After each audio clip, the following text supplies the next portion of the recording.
Hello मेरे प्यारे juniors, मैं हूं अभिषेक एमबीबीएस फाइनल स्टूडेंट। ये मेरी लास्ट वीडियो है आप लोगों के लिए। कल आपका नीट एग्जाम है और आप लोग इस टाइम पीरियड में क्या फील कर रहे होंगे वो मैं समझ सकता हूं, क्योंकि जिस पेज से आप गुजर रहे हैं उस पेज से मैं ऑलरेडी गुजर चुका हूं।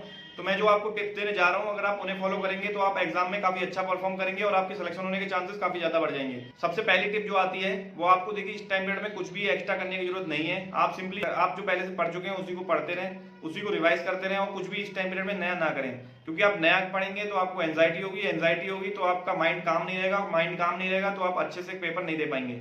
तो इसलिए सिंपली आपको करना क्या है, जो आप पहले से पढ़ चुके हैं उसी को पढ़ते रहें और बिल्कुल भी आपको इस टाइम पीरियड में ओवर थिंकिंग करने की जरूरत नहीं है। ओवर थिंकिंग अगर आप करेंगे तो आपका ही नुकसान है। ओवर थिंकिंग में देखिए होता क्या है, आप सोचते रहते हैं पहले मैंने क्या नहीं पढ़ा, क्या मैं पढ़ूं, और इस टाइप से आप सोचते रहते हैं कि पेपर डिफिकल्टी लेवल कैसा आएगा, कैसा क्या एग्जाम होगा, मेरा सिलेक्शन हो पाएगा या नहीं। आपको सिंपली इन सब चीजों के बारे में नहीं सोचना है, ना ही पास्ट के बारे में, ना ही फ्यूचर के बारे में। अगर आप इन सब चीजों के बारे में सोचेंगे तो आपका सिर्फ टाइम ही खराब होगा और आप एग्जाम में फोकस भी नहीं कर पाएंगे, और इसका रिजल्ट ये होगा कि आप सही से क्वेश्चन सॉल्व भी नहीं कर पाएंगे एग्जाम में। तो इसलिए बिल्कुल भी ओवर थिंकिंग ना करें। और इसके साथ साथ एक बात का विशेष ध्यान आपको और रखना है, इस टाइम पीरियड में आपको काफी सारी ऐसी वीडियोस मिल रही होंगी जिनमें वन शॉट में आपको सारा कुछ पढ़ाया जा रहा होगा। वो आपको वीडियोस बिल्कुल भी इस टाइम पीरियड में नहीं देखनी है, इससे सिर्फ आपका टाइम खराब होगा और कोई भी फायदा नहीं है। अगर आप वो टाइम यूटिलाइज करना चाहते हो तो एक दो चैप्टर्स आप एक्स्ट्रा रिवाइज कर सकते हो उस टाइम पीरियड में, लेकिन अगर आप उसी पे फोकस बनाए रखोगे वन शॉट पे या किसी भी स्ट्रेटजी पे, किसी भी ऐसी वीडियोस पे जो आपके इस टाइम पीरियड में बिल्कुल भी काम आने वाली नहीं है और वो सिर्फ अपने व्यूज के लिए ये वीडियोस डाल रहे हैं, तो आपका ही नुकसान है, आपका कोई भी फायदा नहीं होगा। मैं ये बार बार रिपीट इसलिए कर रहा हूँ क्योंकि मैं नहीं चाहता हूँ कि आपका टाइम खराब हो। ये लास्ट कुछ घंटे रह गए हैं, इसके बाद आपका नीट एग्जाम है, और अगर आप इन्हें आप खराब कर देंगे या फिर इन्हें किसी और चीज में लगा देंगे तो आपका ही नुकसान है। आप ही का एग्जाम है कल, ना कि मेरा, क्योंकि मैं तो ऑलरेडी क्रॉस कर चुका हूँ। आपका ही एग्जाम है, आपको ही देखना है। मैं सिर्फ गाइडेंस आपको प्रोवाइड कर सकता हूँ जो मैं कर रहा हूँ। मैं आपको कोई डरा नहीं रहा हूँ, लेकिन ये सच्चाई बता रहा हूँ। काफी सारे स्टूडेंट्स इन चीजों में लग जाते हैं और फिर वो ऐसी वीडियो देखते रहते हैं पूरे दिन पूरे रात, और फिर अपना टाइम खराब कर लेते हैं और प्रॉपर स्लीप भी नहीं लेते हैं। स्लीप नहीं लेते हैं तो इसका रिजल्ट ये निकलता है कि वो एग्जाम में स्लीप के बारे में सोचते रहते हैं, या तो उनका माइंड सही से काम नहीं करता है, अगर वर्क करता भी है तो वो बिल्कुल भी फोकस से एग्जाम नहीं कर पाते हैं और स्लीप पे ही उनका फोकस रहता है। तो ये मिस्टेक आपको बिल्कुल भी नहीं करनी है। आपको सिंपली 6 to 7 आवर्स की मिनिमम स्लीप लें आज आप, जिससे कि आप अच्छे से परफॉर्म कर सकें अपने नीट एग्जाम में, क्योंकि इसी एग्जाम के लिए आपने प्रिपरेशन की थी जिससे कि आपका सिलेक्शन हो सके। और आप इसी पे अगर फोकस नहीं रख पाएंगे तो आपका कोई भी फायदा नहीं है प्रिपरेशन करने का। और एग्जाम हॉल में आपको देखिए क्या स्ट्रेटजी अपनानी है जिससे कि आपके सिलेक्शन होने के चांसेस बन सके। उसमें देखिए सबसे पहला जो आता है वो आपको ये है कि आपको बिल्कुल भी पैनिक होने की जरूरत नहीं है।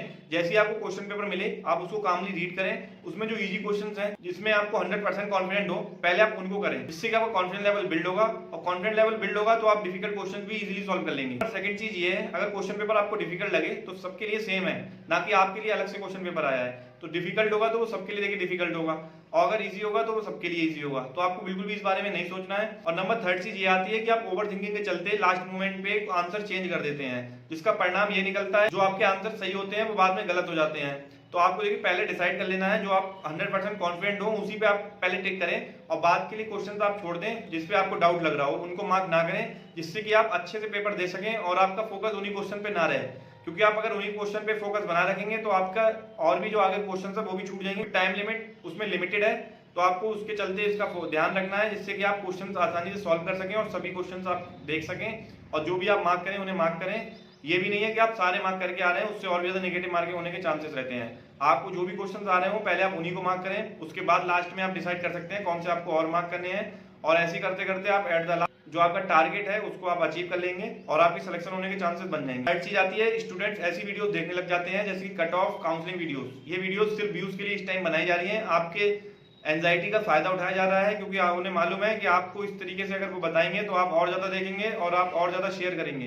तो आपको बिल्कुल भी इन वीडियोस को देखने की जरूरत नहीं है। कट ऑफ और काउंसलिंग रिलेटेड और कॉलेज इन्फॉर्मेशन रिलेटेड डिटेल जानकारी की वीडियो इस चैनल पे मैं कोशिश करूंगा अपलोड करने की, जैसे ही आपका एग्जाम हो जाएगा उसके बाद हमारे पास काफी समय होगा इन्हीं सब चीजों के लिए डिस्कशन करने का।